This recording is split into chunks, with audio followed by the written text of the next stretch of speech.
الشیطان الرجیم بسم اللہ الرحمن الرحیم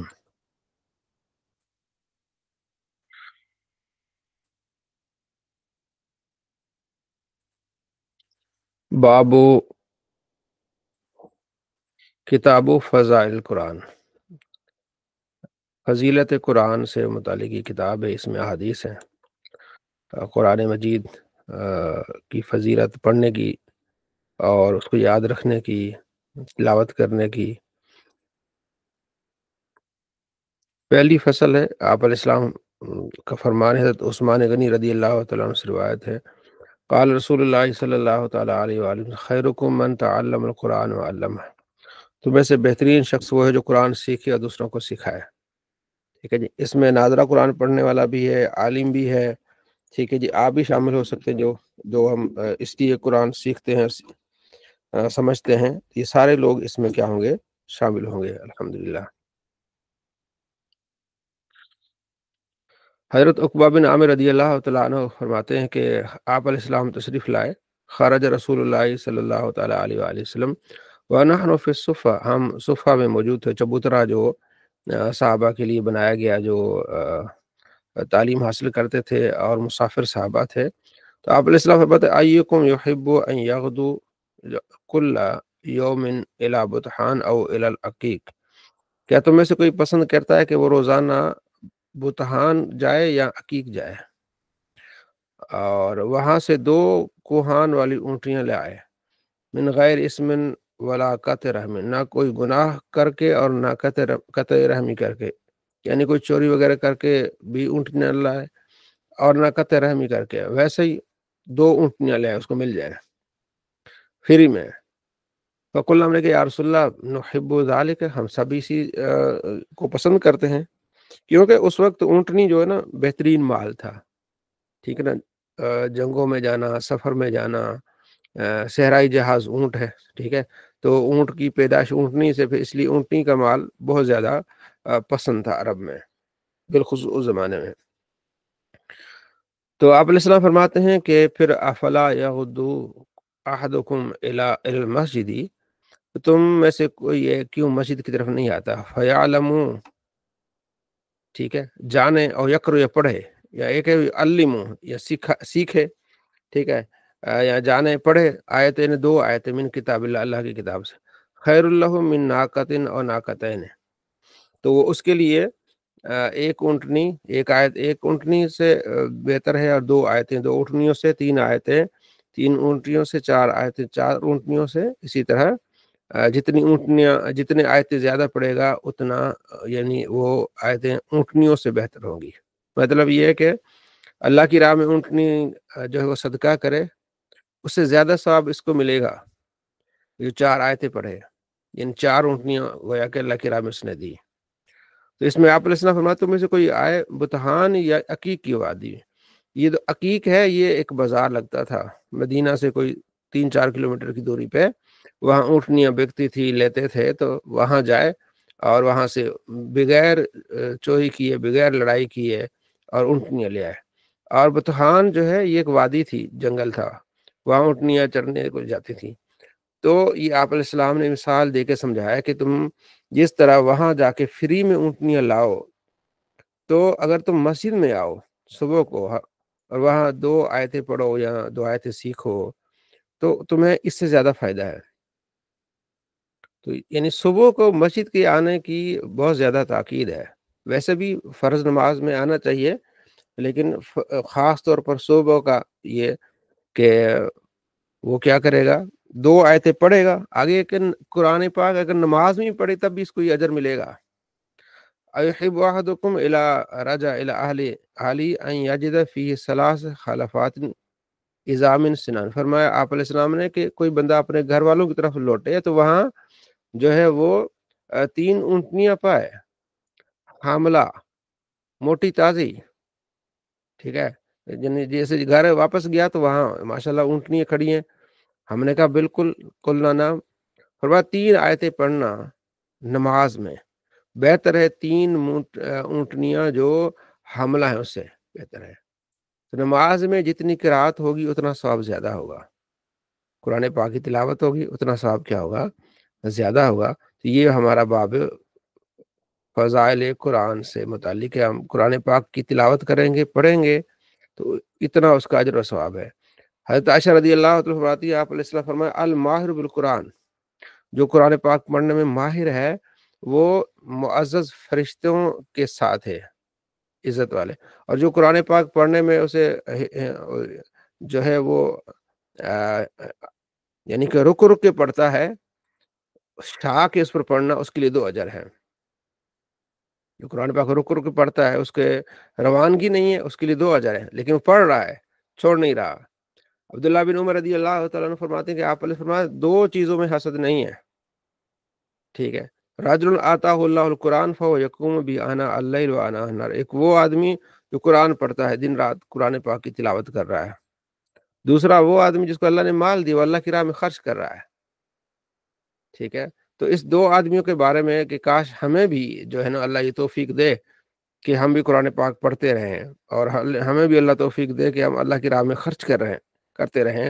تو 2 آدمیوں سے حسد نہیں ہے. مطلب یہ رشک ہونا چاہیے کہ اللہ نے ان کو دیا، اللہ کی راہ میں خرچ کر رہے، تو ہمیں بھی اللہ تبارک و تعالیٰ دے تو ہم بھی اللہ کی راہ میں کیا کریں، خرچ کریں.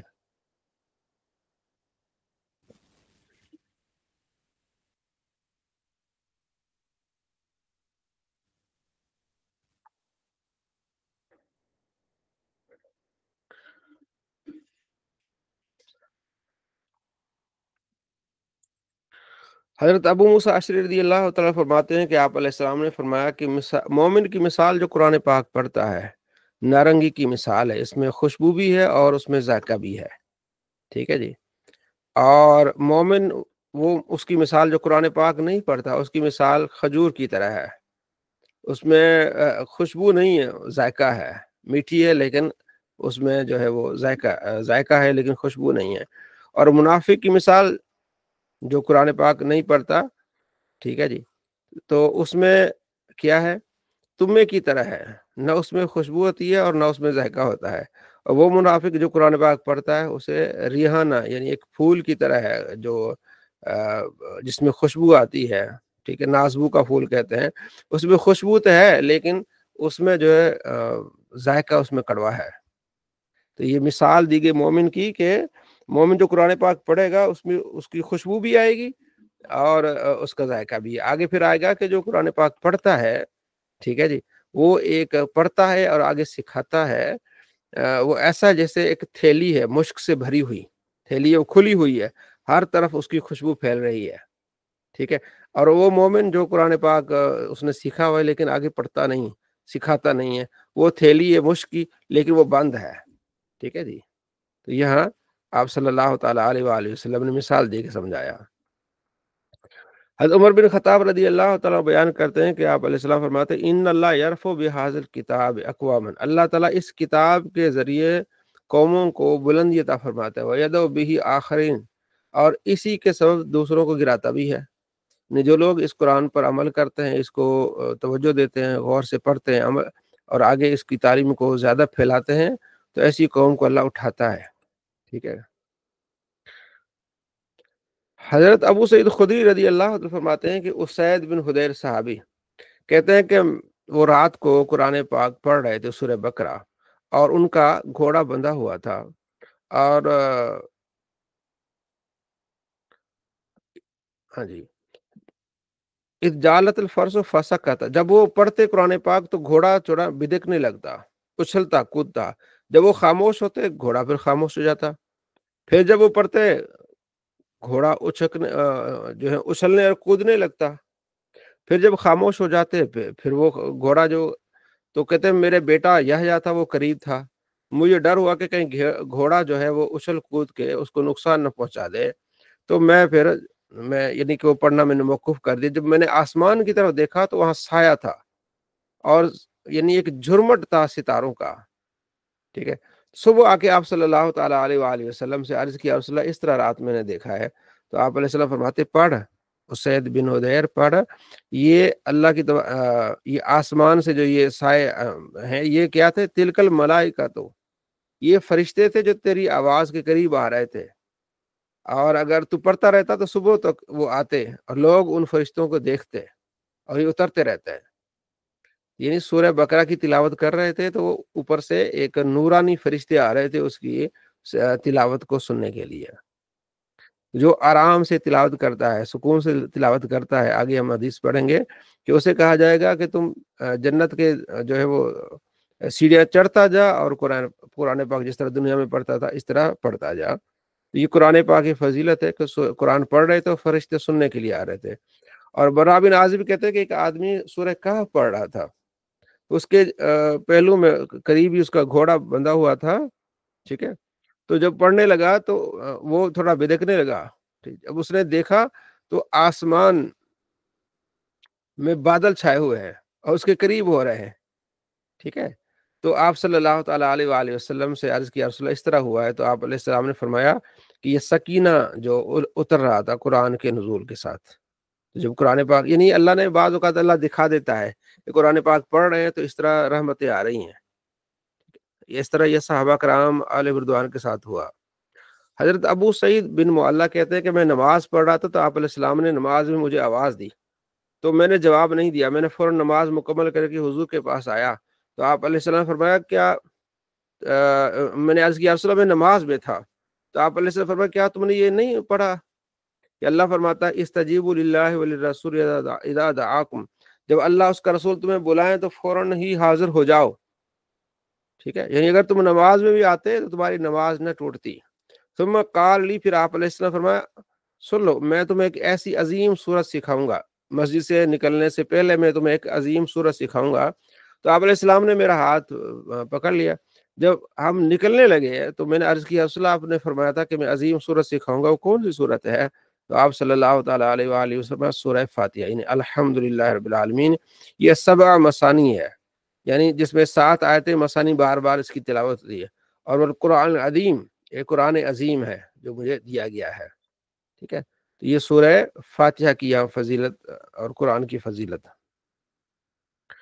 حضرت ابو ہریرہ رضی اللہ عنہ بیان کرتے ہیں کہ آپ علیہ السلام فرمایا لا تجعلوا بیوتکم مقابرہ، اپنے گھروں کو قبرستان مت بناؤ، ان الشیطان ینفر من البیت الذی یقرأ فیہ سورۃ البقرہ، شیطان اس گھر سے بھاگ جاتا ہے جس گھر میں سورہ بقرہ پڑھی جاتی ہے۔ یعنی قبرستان میں جس طرح تلاوت نہیں ہوتی ہے، مردے ہیں، ٹھیک ہے، تو اسی طرح جو گھر میں قرآن پاک نہیں پڑھتا وہ بھی اس طرح قبرستان کی طرح ہے۔ اس سے یہ مطلب نکالنا کہ قبرستان میں قرآن پاک نہیں پڑھنا چاہیے، یہ مطلب نکالنا یہ فاسد مطلب ہے۔ تو اللہ کے نبی نے ایک مثال دی کہ اوورآل ایسا ہوتا ہے کہ قبرستان ویران ہوتا ہے، وہاں آبادی نہیں ہوتی، بس دفنا کے واپس آ گئے، کوئی صبح کو فاتحہ کے لیے گیا، کوئی واپس آ گیا، شام کو گیا واپس آ گیا، تو ویرانہ، یعنی وہ گھر ویران ہوتا ہے جس میں تلاوت نہیں ہوتی، ٹھیک ہے؟ تو گھروں میں کیا کرو، تلاوت کیا کرو، قرآن پاک پڑھا کرو، ٹھیک ہے؟ حضرت ابو امامہ کہتے ہیں کہ میں نے آپ علیہ السلام سے سنا، فرمایا قرآن پاک پڑھا کرو، فَإِنُّ یاتی یوم القیامہ، وہ قیامت کے دن شفیع آئے گا لِأَصْحَابِهِ، اپنے پڑھنے والے کی یہ سفارش کرے گا۔ اور 2 چمکنے والی صورتوں کو پڑھا کرو، سورہ آل عمران اور سورہ بقرہ، یہ آئیں گی قیامت کے دن بادلوں کی طرح آئیں گی، ٹھیک ہے؟ یا ایک جھنڈ ہوگا ایک پرندوں کا، اس میں آئیں گی اور یہ آگے ہوں گی، اور اپنے پڑھنے والے کے لیے اللہ تبارک و تعالیٰ سے بحث و مباحثہ کریں گی، جھگڑا کریں گی کہ اس کو بخش دے، ٹھیک ہے؟ جن لوگوں نے ان دونوں صورتوں کو پکڑ لیا، پڑھ لیا، انہوں نے برکت حاصل کر لی، جنہوں نے اس کو چھوڑ دیا تو ان کے لیے کیا حسرت ہے۔ نواس بن سمان کہتے ہیں کہ میں نے آپ علیہ السلام سنا، فرمایا قرآن قیامت کے دن آئے گا اپنے پڑھنے والے کے لیے، جو پڑھتے تھے عمل کرتے تھے، اور اس کے سامنے سورہ بقرہ اور سورہ آل عمران بھی ہوں گی، وہی آیت پہ، وہی جو حدیث پیچھے، کہ بادلوں کی طرح ہوں گی یا سائے کی طرح ہوں گی، سیاہ سائے ہوں گے، ٹھیک ہے نا؟ تو وہ آ کے اپنے پڑھنے والے کے لیے حجت قائم کریں گے کہ اللہ اس کو بخش دے، یہ ہمیں پڑھتا تھا، جیسے ہم نے کل حدیث پڑھی کہ روزہ آئے گا کہ اللہ اس کو بخش دے، اس نے میری یعنی کہ میری خاطر کھانا پینا چھوڑ دیا، اور نماز آئے گی، یا باری تعالیٰ رمضان میں اس نے سونا ترک کر لیا، نماز کے لیے کھڑا ہو گیا، تو نماز بھی سفارش کرے گی، تو اس میں جو ہے وہ روزہ بھی سفارش کرے گا، اور یہ قرآن بھی کیا کرے گا، سفارش کرے گا پڑھنے والے کے لیے جو تلاوت کرتے ہیں۔